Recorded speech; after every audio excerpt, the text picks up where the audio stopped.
दोस्तों, Imran Khan military jail मुंतकिल, DGISPR की तस्दीक। फौजी क़यादत ने इमरान खान के मुस्तकबिल के बारे में बड़ी पेशगोई कर दी। मिलिट्री जेल से पहले इमरान खान को KP हाउस भी मुंतकिल किया गया, जहां से इमरान खान ने PTI क़यादत की गिरफ्तारी की शदीद मजम्मत भी कर दी। इमरान खान ने कहा कि 9 मई के वाक़यात के बाद हमारे 16 लोगों को शहीद किया गया और इसके साथ साथ 3 लोगों की टांगे काट कर इन्हें माजूर भी किया गया। इनका ख्याल है कि मुझे मिलिट्री जेल मुंतकिल करने से PTI टूट जाएगी, लेकिन इनका ये प्लान भी नाकाम होगा। जो है वो तुले हुए इमरान खान को रिलीज करने के लिए और उसे आगे भी बढ़ने के लिए, और यहाँ जो भाई लोग हैं और जो गवर्नमेंट है वो भी डट के बैठी हुई है कि हम नहीं होने देंगे।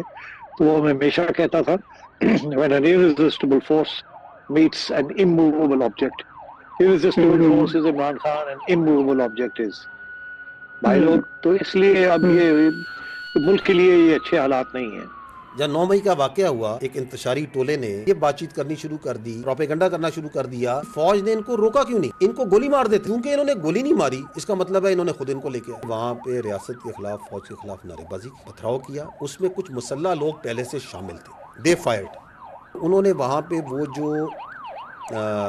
कनात जो लगी हुई थी, एक आरजी दीवार और एक आरजी दीवार की तामीर भी शुरू हो गई थी, एक दीवार की, उसको भी कराया। वहाँ पे जो सप्लाई डेपो है, जो सरकारी गोदाम था राशन का, उसको लूटा भी। अगर ये इमरान खान ने KP हाउस से मजीद कहा कि खान की जमानत के लिए इनके वकला की तरफ से तोशाखाना केस में जमानतें दायर की गई थी, जिसके बाद आज 2 रुकनी बेंच ने जमानत कबूल होने तक इमरान खान को पेशावर जेल शिफ्ट करने की इस्तदा मंजूर करते हुए कहा कि फैसला हक और सच के साथ साथ पाकिस्तान के अजीम और बहादुर लीडर इमरान खान की जिंदगी को खतरे के पेश नजर रख कर किया जाएगा। इमरान खान जो इस वक्त लोगों के कौमी हीरो बन चुके हैं, उनकी जिंदगी की हिफाजत करना पाकिस्तान के हर इदारे की अव्वलीन जिम्मेदारी है। दोस्तों, इस हवाले से अपनी राय का इजहार कमेंट सेक्शन में दे। वीडियो अच्छी लगे तो लाइक करें और इस चैनल को सब्सक्राइब करें।